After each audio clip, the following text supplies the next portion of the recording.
So, dito nga po mga kalingap mga si Beyonce at Kalingap Edo excited na nagbukas ng regalo. Ito kaya ang isusuot ni Beyonce sa Kalingap Ball. So, yan po yung ating pag-uusapan po mamaya mga kalingap mga ka-EDC.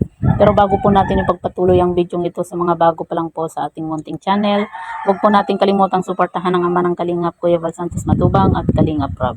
At paunawa, panoorin po muna ang full video bago mag-comment para malaman ang nilalaman nito.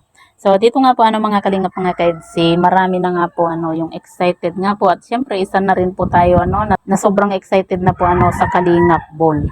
Kagabi pa po tayo nag-aabang at talagang kagabi pa po tayo excited nga po sa magaganap nga po na Kalingap Ball nga po mga kalingap mga kaedsi.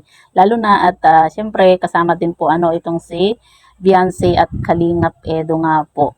At alam naman po natin na yan po yung isa po sa inaabangan po natin kung ano nga ba yung isusuot na naman po ni Beyonce dito nga po sa Kalingap Ball, di ba? Sobrang excited na po akong makita mga kalingap mga kaedsi kung ano nga ba yung isusuot po ni Beyonce kasi kita naman po natin kung gaano kaganda manamit itong si Beyonce nga po, di ba? Sa mga nakaraang vlog nga po na talagang sa mga party, sa birthday, di ba? Talagang ang gaganda po ng kanyang mga isinusuot.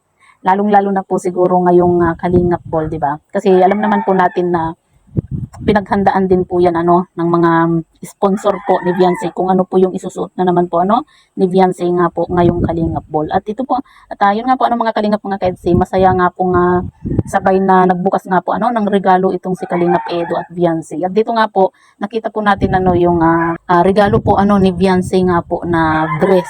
Yan po kaya yung isusuot po ni Beyonce dito sa Kalingap Ball. Kaya talagang sobra pong kaabang-abang At mamaya na po yan mga kalingap mga kaedsi, kaya standby lang po tayo.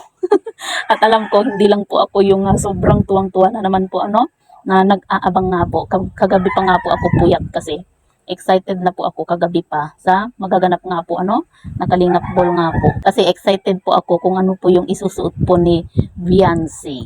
So yan po mga kalingap mga kaedsi, abangan na po natin dahil mamaya na po mag-upload na po itong si Kuya Val at Kalingap Rob nga po dito sa Kalingap Ball.